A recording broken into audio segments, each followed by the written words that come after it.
pets.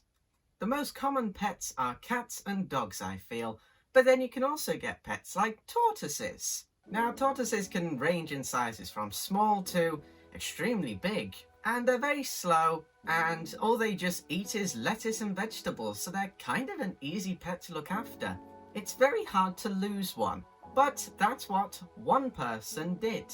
I don't own a tortoise, but it was very surprising to come home one day in the blistering summer sun and finding that in my mum's flower bed is a giant tortoise. I was just walking along and I suddenly noticed what I thought was a giant rock. And I was going to ask my mum about it, like, why have you bought a giant rock to put in your flower bed? Next thing I know, I find out it's a tortoise shell.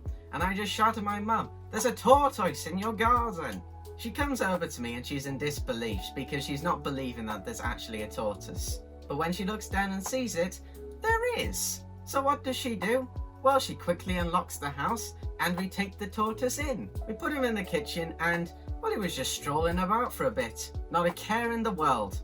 Probably nice to get out of that heat too.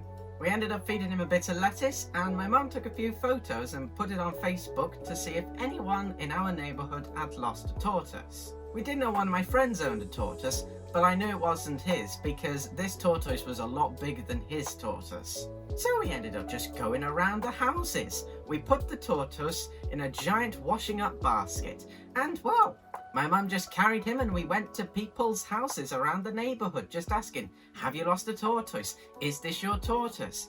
And, well, no one said it was theirs. So we waited for a bit and my dad ended up coming around, and I'm glad he did because he was able to see it. He was quite surprised as well. So about half an hour went by and we decided that we should take him to the local vets. So what did we do? Did me and my mum get in her car and drive him there safely?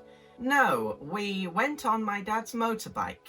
Attached to the back of my dad's motorbike was a bag. This was a bag that you could zip up and you could have attached to the back of the bike. So we put in a couple of tea towels to make the padding nice and we put the tortoise in it. We zipped him up and I got on the back of my dad's bike and we rode to the local vets. We phoned beforehand saying, "We found a tortoise, can we bring him in to you?" And they said yes. So we took him there and they were quite surprised at how someone could lose a tortoise that big. Unfortunately, I can't find the images of this tortoise, so you'll just have to imagine how big he was. So we dropped him off at the local vets and, well, that was that. Thankfully though, a few days went by and we saw that on the vet's Facebook page they said the tortoise had found their owner. Now we don't know who the owners were or where they lived, but by the looks of things, it wasn't anywhere near our neighbourhood. We live in a cul-de-sac and then there's quite a long road that then leads to quite a lot of houses. But if that's the case and the tortoise is from there, my God, did he walk far.